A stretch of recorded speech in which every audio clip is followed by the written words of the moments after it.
हम आपको अरुणाचल प्रदेश से अपनी एक बहुत ही स्पेशल ग्राउंड रिपोर्ट दिखाएंगे, जहां चीन के बढ़ते खतरे के बाद भारतीय सेना ने वहां अपनी तैनाती और निगरानी दोनों जबरदस्त तरीके से बढ़ा दी है।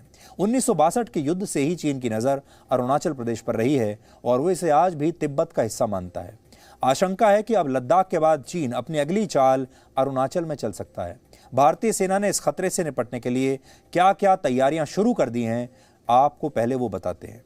भारत ने पिछले कुछ वर्षों में अरुणाचल प्रदेश और सिक्किम में लाइन ऑफ एक्चुअल कंट्रोल यानी LAC के पास अपने इंफ्रास्ट्रक्चर को बहुत मजबूत किया है। सीमा पर 24 घंटे निगरानी के लिए अब वहां पर ड्रोन्स हैं, रेडार सिस्टम्स हैं और सैटेलाइट्स की मदद भी ली जा रही है। इनमें इजराइल द्वारा निर्मित हेरॉन मार्क 2 ड्रोन्स सबसे ज्यादा अहम हैं, जो 10,000 मीटर की ऊंचाई से चीन की सेना पर निगरानी रख सकते हैं। अरुणाचल प्रदेश में LAC के पास सबसे बड़ा शहर है तवांग, जिस पर चीन की हमेशा से नजर रही है।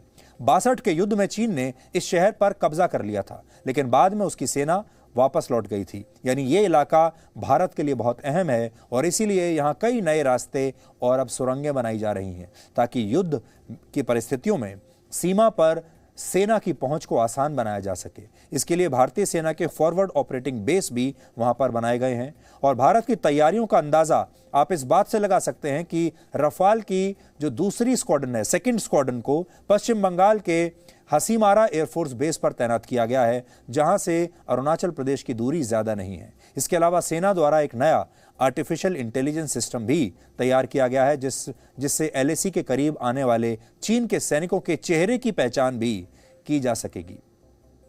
लद्दाख से अरुणाचल प्रदेश तक LAC की कुल लंबाई जो चीन के साथ है हमारी, वो है 3,488 किलोमीटर, जिसमें 1,126 किलोमीटर लंबी सीमा अरुणाचल प्रदेश से लगती है। यानी लद्दाख की तरह ही अरुणाचल प्रदेश में भी बहुत सारी चुनौतियां हैं। आज आपको उसी क्षेत्र से हमारी ये स्पेशल रिपोर्ट देखनी चाहिए।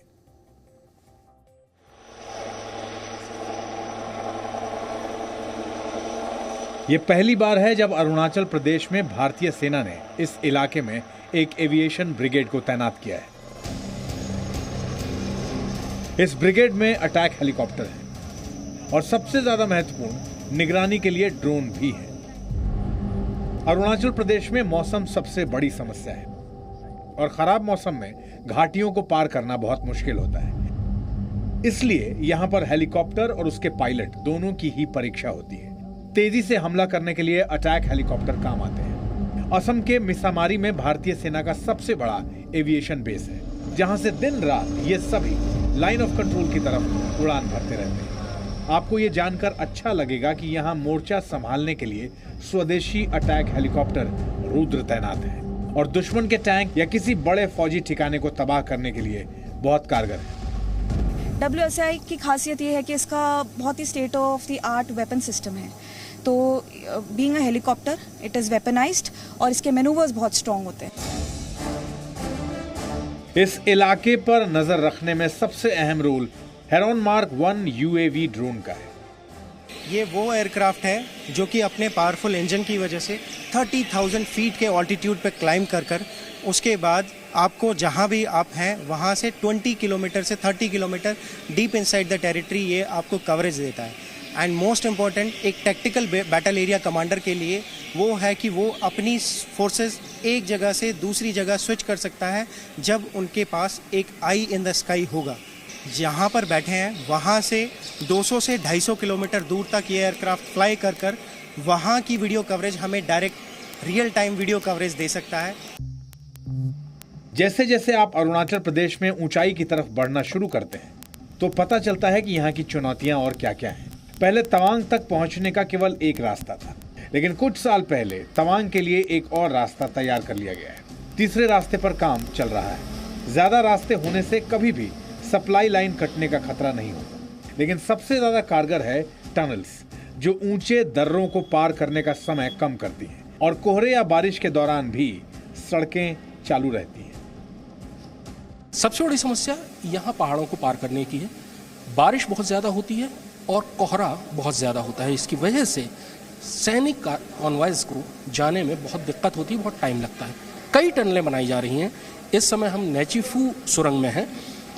ये 7 किलोमीटर का एक स्ट्रेच है जो कि पहाड़ के ऊपर था, और जिसमें कि बहुत ज़्यादा फॉग होता है उसको ख़त्म करेगी ये टनल, और उससे 7 किलोमीटर का रास्ता तो बचेगा ही, समय में 1 घंटे के लगभग की बचत होगी। और उसके अलावा बारिश या फॉग की वजह से कभी भी सैनिक कॉन्वॉयज का आवागमन ठप नहीं होगा। तवांग और उसके आगे एलएसी तक पहुंचने के रास्ते बेहतर किए जा रहे हैं, और सबसे बड़ा काम यहाँ पर टनल्स बनाई जा रही हैं पहाड़ों को काटकर। इस टनल की ज़रूरत इसलिए है क्योंकि ये बहुत ही फॉग प्रोन एरिया है। यहाँ पे बहुत डेंस फॉग हो जाता है, तो उसकी वजह से विजिबिलिटी हमारी काफ़ी कम हो जाती है। तो ये 7 से 8 किलोमीटर का जो स्ट्रेच होता है थोड़ा रिस्की हो जाता है। तो जब ये टनल कंस्ट्रक्ट होगी तो हमारा स्ट्रेच भी कम होगा, हमारा टाइम भी बचेगा और काफ़ी बेनिफिट होगा। जून जुलाई तक आप मान सकते हैं नेक्स्ट ईयर ये हो जाएगा कंप्लीट। हमारी टीम भारतीय सेना की एक डिवीजन के हेडक्वार्टर में भी पहुंची, जहां सैनिक युद्ध अभ्यास करते हैं। इलाका पहाड़ी है, इसलिए यहाँ तैनात जवानों को पहाड़ों पर चढ़ना, उतरना और वहाँ लड़ना सीखना बहुत ज़रूरी है। ये यहाँ की लड़ाई का एक सबसे ज़रूरी हुनर है। लेकिन घाटियों, घने जंगलों और पहाड़ों के इस इलाके में दुश्मन की हरकतों पर नज़र रखना, उसकी खबर समय से अपने सैनिकों तक पहुंचाना और दूर दराज की घाटियों में तैनात सैनिकों को रसद और साजो सामान पहुंचाना भी उतना ही जरूरी है। तैयारियां उस तरफ भी चल रही हैं। खासतौर पर पिछले साल इन तैयारियों में बहुत तेजी लाई गई है, दुश्मन की निगरानी के लिए भी और अपने सैनिकों तक खबर और साजो सामान पहुंचाने के लिए भी।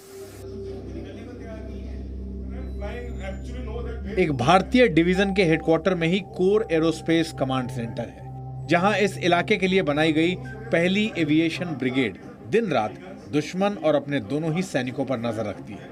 यहां से किसी भी अटैक हेलीकॉप्टर, सैनिकों को ले जा रहे हेलीकॉप्टर या फिर ड्रोन की उड़ान को नियंत्रित किया जाता है। तो जितने भी एसेट्स हमारे पास हैं, हेलीकॉप्टर्स, जितने भी आर्मी एविएशन के पास है, उनका जो भी movement in the tactical battle area में होता है उसको हम यहाँ से कंट्रोल करते हैं।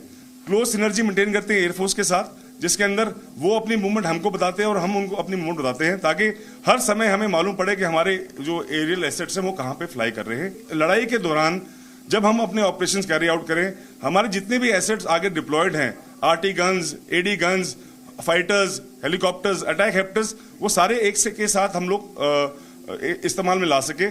तो इसके लिए हमें बहुत जरूरत है कि एक सिनर्जी हो एयरफोर्स के साथ। भारतीय सेना इस समय हेरॉन मार्क 1 ड्रोन का इस्तेमाल करती है, जो 200 से 250 किलोमीटर दूर तक नजर रखता है।